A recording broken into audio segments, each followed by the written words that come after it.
In the 1980s, pro wrestling was absolutely insane.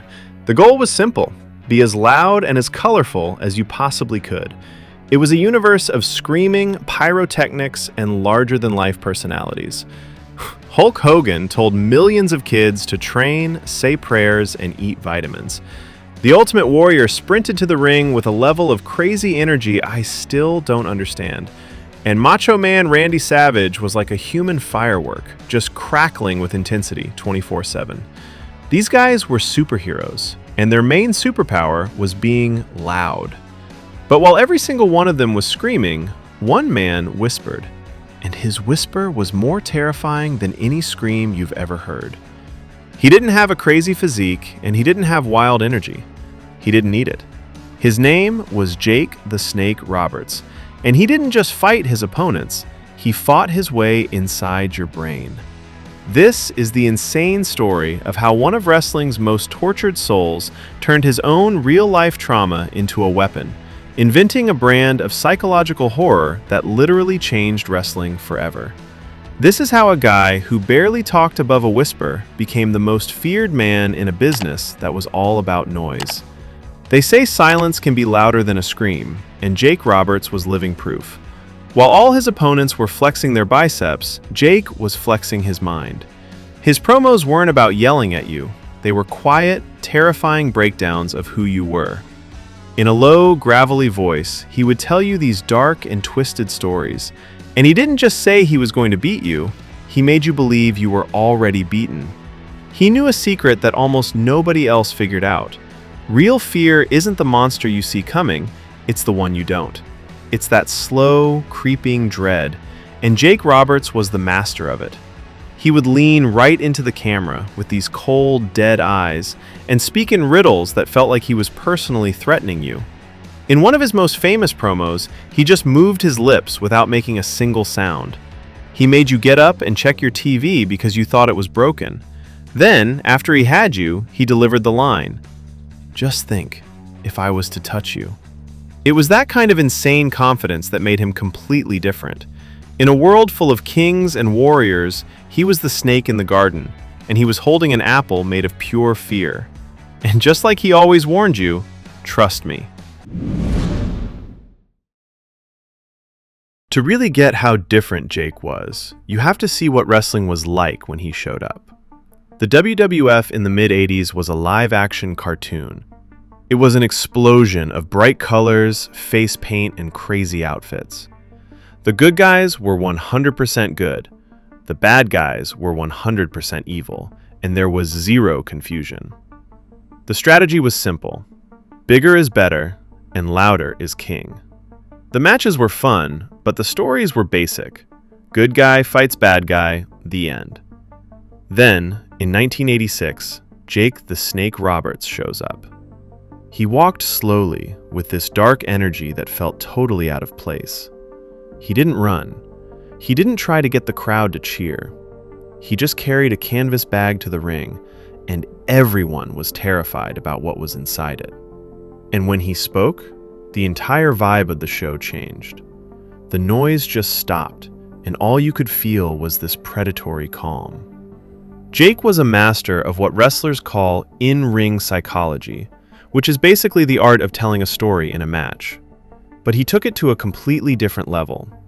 His matches weren't just fights, they were slow, brutal dissections of his opponents. He controlled the speed of the match, slowing everything down to build suspense until every single move felt huge. He didn't need 100 crazy moves, his attacks were precise and cruel. He'd pick a body part and just destroy it, all to set up his finisher, the DDT. And the DDT was terrifying.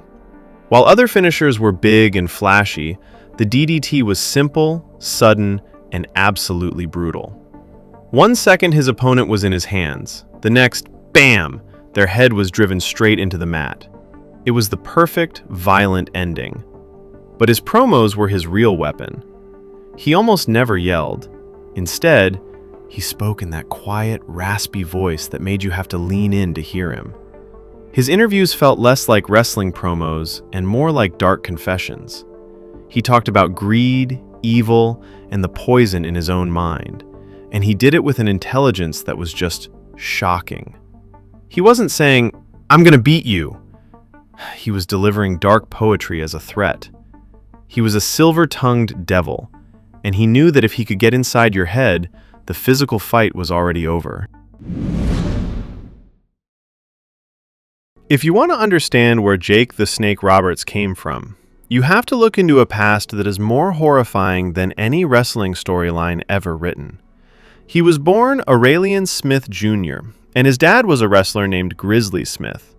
But this was not a happy wrestling family. According to Jake's own stories, his childhood was an absolute nightmare of constant physical and sexual abuse. That insane trauma is what created the Snake character. The cold, calculating, and evil guy you saw on TV wasn't just an act. It was his real-life pain turned into a weapon for millions to see. He didn't even get into wrestling because he loved it. He did it for revenge against his own father. After Jake's first match, his dad told him he was a gutless coward and was ashamed of him. That rejection lit a fire in him. Roberts has said he literally made a deal with the devil, begging for the fame that would let him finally be bigger than the man who caused him so much pain. The darkness in his promos, all the talk about poison, evil, and betrayal, it wasn't a gimmick. It was his actual life, repackaged for television. The character's #1 rule, never trust anyone, was a lesson he learned in the most brutal way possible. He was a man playing a character that was just a more extreme version of his broken self, and he channeled a lifetime of rage into a performance that felt so real because it basically was. Even the DDT, his most famous move, was born from this brutal reality. The story is that it was a complete accident.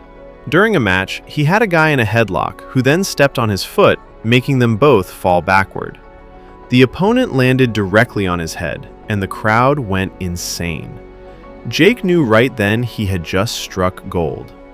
He later saw a headline about a banned pesticide, DDT. He named the move after it because it was poison. It meant the end. The move was just like his character, a slow stalk followed by one single venomous strike. In Jake's world, that snake was never just a prop. It was a living symbol of everything he stood for: pure fear, quiet dread, and a final, inescapable punishment. When Jake walked to the ring with that canvas bag, he was literally carrying a psychological threat. The snake, usually a python named Damien, was the physical form of the terror he preached.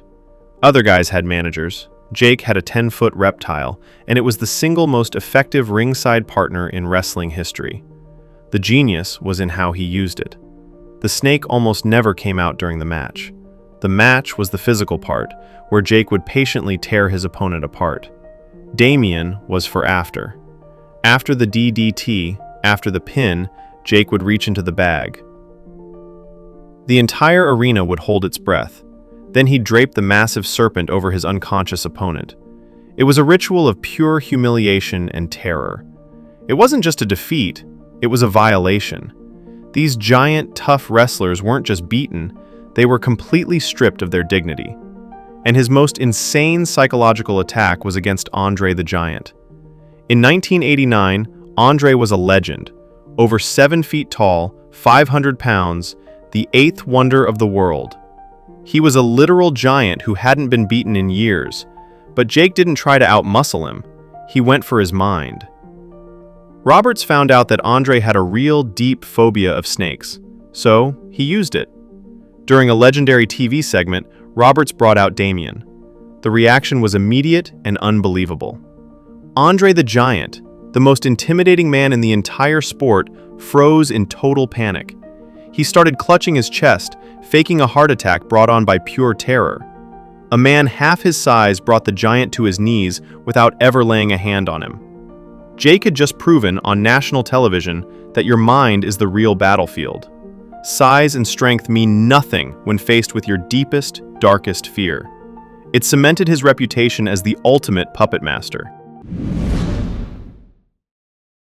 By 1991, Jake had gone from being a bad guy to a full-blown psychological supervillain. His absolute masterpiece of manipulation was his feud with the Ultimate Warrior. After turning evil, Roberts didn't just attack the warrior, he decided to systematically destroy his mind. He pretended to be a twisted spiritual guide who could teach the warrior how to defeat the Undertaker. This led to a series of bizarre and terrifying segments called the Three Trials. In the first trial, the warrior was locked in a casket to face his fear of death. In the second, he was literally buried alive to test his spirit. And the whole time, Jake was right there, whispering to him, acting like a cult leader breaking down his victim. The final trial was a room full of snakes. The warrior had to open a chest to find the answer, but when he did, he was bitten by a king cobra. With the trap sprung, Roberts revealed it was all a giant setup, announcing his alliance with the Undertaker. It was a long, complex, and sadistic betrayal. This is where he perfected his philosophy. As he once said, "Give me a guy that does 3 moves and has the people mad. That's psychology." And his next feud would take this idea to an even more dangerous place. His feud with Macho Man Randy Savage was maybe the darkest of Jake's entire career. It started after Roberts and The Undertaker crashed the on-screen wedding of Savage and Miss Elizabeth, leaving a live cobra in a wedding present. With Savage retired and not allowed to fight, Roberts launched a campaign of pure psychological torture. It all led to one of the most infamous moments in WWE history. In the middle of the ring, Roberts tied Savage up in the ropes and then let a devenomized king cobra loose. The snake bit Savage's arm and would not let go. Even though it had no venom, the image was horrifically real. For what felt like forever, the camera stayed on Savage, screaming in pain as blood ran down his arm, while Roberts just watched. The moment was so shocking that the WWF had to let Savage wrestle again, just so the audience could see him get revenge. To get Savage to even agree to it, Jake had to let the snake bite his own leg backstage to prove it was safe. He had once again blurred the line between entertainment and actual danger, making you feel like anything could happen. But here's the tragic part. For Jake Roberts, the darkness wasn't an act he could just leave in the ring. The demons he talked about in his promos were 100% real, and they followed him home. At some point, the line between Jake the Snake, the master manipulator, and Aurelian Smith Jr., the broken man, was completely erased. His life became a tragic copy of his character, a slow-motion car crash into a hell he created. His battles with drugs and alcohol were out of control. The insane schedule of a 1980s wrestler, the constant travel, the physical pain, the pressure, made everything worse. He took pills to stay awake and drank to numb his emotional and physical pain. The man who was a genius of psychology in the ring was completely losing control of his own mind. The years of abuse on his body and mind started to catch up. His family fell apart. He had run-ins with the law. The man who once controlled thousands of people with a single whisper was becoming a ghost. He later admitted with brutal honesty, "I had a life, but I poisoned it." He confessed to being suicidal, only holding on for his kids. The absolute rock bottom came in 1999 at a disastrous pay-per-view called Heroes of Wrestling. It was supposed to be a fun nostalgia show. Instead, it became a public showcase of his downfall. Roberts came to the ring visibly and extremely intoxicated. He mumbled on the microphone, fumbled around with his snake, and was in no condition to wrestle. It was humiliating and heartbreaking. The sharp mind that had created wrestling's most intelligent promos was gone. The master of control had lost all control. The character had finally eaten the man. Jake's story is one of wrestling's biggest tragedies, but it's also one of its greatest comeback stories. Before we tell you how he found his way out of the darkness, if you're as fascinated by these insane wrestling stories as we are, smash that subscribe button and ring the notification bell. It lets us keep telling these unbelievable stories from wrestling history. For years, it looked like Jake Roberts was going to be another tragic wrestling statistic. He'd been to rehab over and over, but nothing worked. He was broke, sick, and totally alone. Then, he got a call from Diamond Dallas Page, a guy Jake had actually mentored and helped get started in wrestling when he was 35 years old.